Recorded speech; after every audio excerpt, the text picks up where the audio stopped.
Assalamualaikum warahmatullahi wabarakatuh. Berjumpa lagi dengan saya Bapak Claude Farurazi, SPD MMPD dalam pembelajaran fisika. Namun sebelum saya memulai pelajaran, tentunya saya selalu berharap kepada seluruh anak-anakku di mana saja berada, semoga tetap dalam lindungan Allah Subhanahu wa Ta'ala. Anak-anakku sekalian, pembelajaran fisika kali ini kita akan membahas tentang kajian fisika pada bab 3, yaitu tentang vektor. Anak-anakku sekalian, yang pertama adalah Bapak memperkenalkan bagaimana mengenal vektor itu sendiri. Besaran berdasarkan arahnya terdiri dari yang pertama adalah besaran skalar, yaitu besaran yang hanya memiliki nilai, tidak memiliki arah. Misalnya massa, panjang, waktu, kelajuan, massa jenis, dan lain-lain.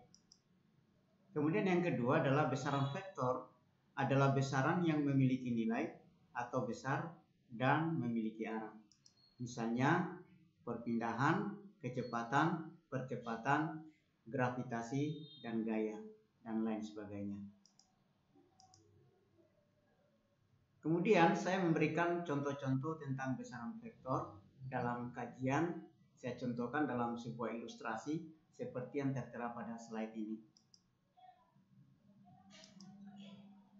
Ini berbicara perpindahan, artinya bahwa perubahan posisi dari titik awal menuju ke kanan dengan jarak 20 meter. Jadi perpindahan adalah merupakan besaran vektor karena di samping ditentukan nilainya, juga ditentukan arahnya. Kemudian ini kecepatan, digambarkan ilustrasinya seperti ini, misalkan V sama dengan 5 meter per sekon ke kanan.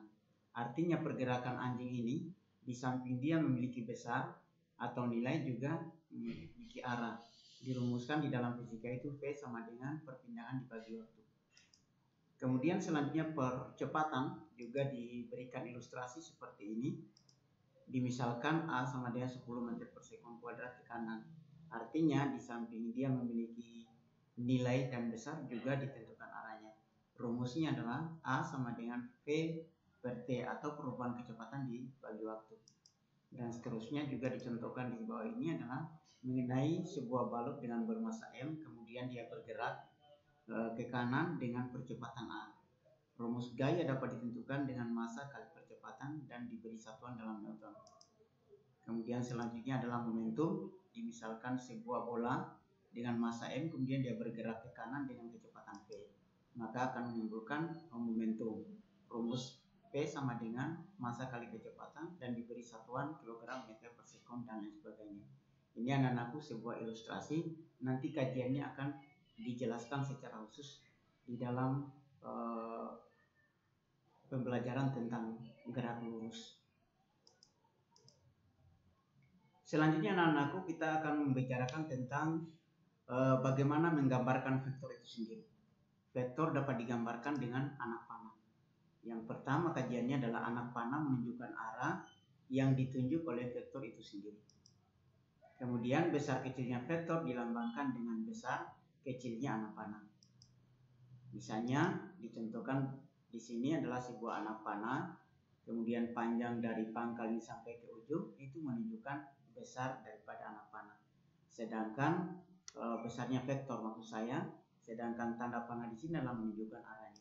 Ini saya berikan keterangan anak-anakku, yaitu tanda panah merupakan arah vektor, sedangkan dari pangkal ini sampai ke ujungnya adalah merupakan besar atau nilai vektor itu sendiri. Kemudian bagaimana menentukan nilai arah vektor? Yang pertama adalah kita harus mengetahui bagaimana itu vektor positif. Vektor positif pada koordinat kartesius arahnya ke atas atau mengikuti sumbu Y, atau ke kanan mengikuti sumbu X positif. Sedangkan tentang vektor negatif adalah pada koordinat kartesius yang arahnya ke bawah, yaitu pada sumbu Y arah ke bawah, atau ke kiri yang pada sumbu X yang arah ke kiri.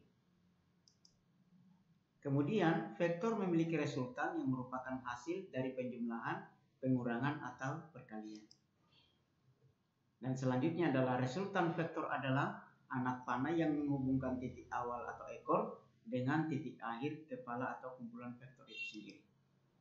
Misalnya di sini digambarkan ada dua buah vektor yang sama, ya kita perhatikan arah panahnya juga dengan arah yang sama, maka vektor ini dikategorikan searah dan sama besar. Kemudian ada gambar kedua, yaitu sebuah vektor yang besarnya sama tetapi memiliki arah panah yang berbeda. Maka kategori vektor ini adalah berlawanan arah dan sama besar. Selanjutnya di sini ada gambar yang ketiga, ini ada dua buah vektor, tetapi diperhatikan dari panjang anak panah yang ditunjukkan pada gambar ini berbeda, berarti hanya arahnya saja yang sama. Berarti kategori vektor ini adalah searah tapi berbeda besar.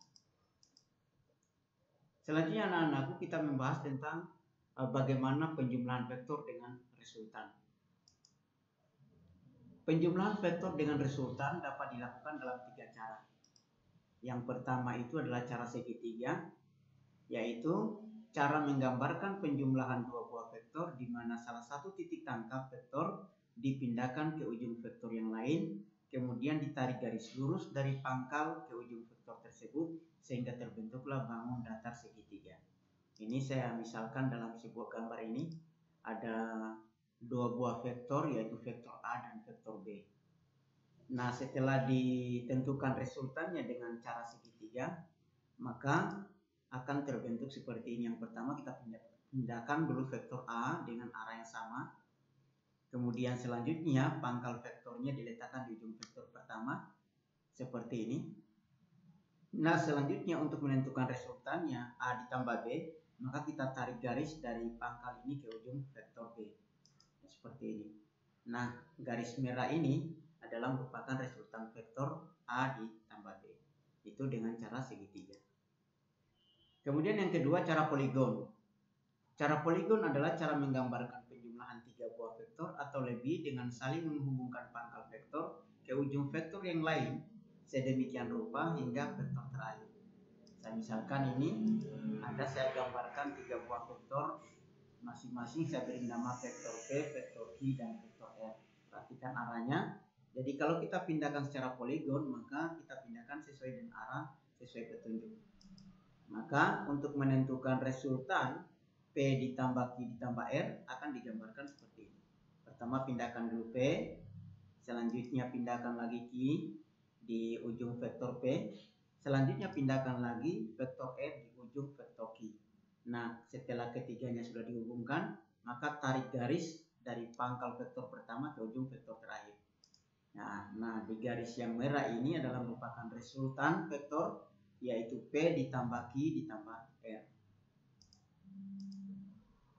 Kemudian yang ketiga adalah metode jajar genjang atau metode jajaran genjang. Merupakan metode penjumlahan dua buah vektor yang ditempatkan pada titik pangkal yang sama sehingga hasil kedua vektornya merupakan diagonal jajaran genjang. Contoh seperti ini cara menggambarkannya, yaitu dua buah vektor F1 dan F2, kedua pangkalnya dipertemukan. Nah, selanjutnya baru kita membentuk sudut yang dibentuk oleh vektor F1 dan F2.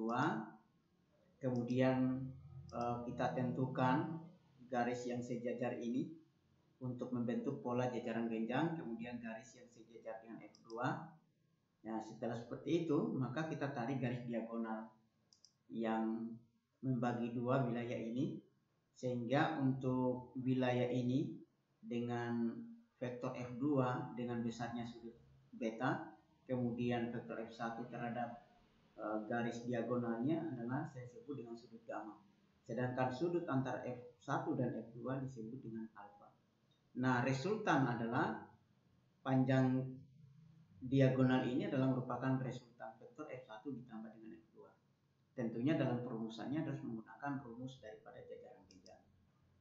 Rumus vektor jajaran genjang adalah misalnya rumus penjumlahannya F1 ditambah F2 sama dengan Fr atau vektor resultannya, maka dapat dituliskan dengan akar F1 kuadrat ditambah dengan F2 kuadrat ditambah 2 kali F1 F2 cos alpha. Kalau misalnya dikurangkan seperti ini kaidahnya, F1 dikurang F2 sama dengan Fr sama dengan akar F1 kuadrat ditambah dengan F2 dikuadratkan dikurangi 2F1 F2 cos alfa. Ada juga cara lain, yaitu cara cepat di dalam menentukan resultan vektor dengan metode jajaran genjang. Kita menggunakan rumus ini, yaitu FR vektor resultan dibanding dengan sinus alfa, karena resultan ini adalah merupakan perbandingan sudut antara F1 dan F2. Kemudian F1 dibandingkan dengan sudut yang di sebelahnya, yaitu sinus beta. Selanjutnya adalah vektor F2 disandingkan dengan atau dibagikan dengan sudut antara F1 dengan diagonalnya, yaitu F2 sinus gamma. Atau misalnya alfa sama dengan beta ditambah gamma. Selanjutnya anak-anakku, untuk kelanjutan materi kita kaitannya dengan vektor secara analisis nanti akan saya jelaskan pada pertemuan berikut dengan contoh-contoh soal yang sangat menantang dan sangat menarik. Semoga apa yang saya sampaikan pada kesempatan ini dapat dipahami, dan saya titip pesan supaya materi ini dinonton berulang-ulang dan diperhatikan dan dipelajari kembali. Semoga ada keberkahan di dalam pertemuan kita pada kesempatan hari ini. Saya akhiri, billahi taufiq wal hidayah.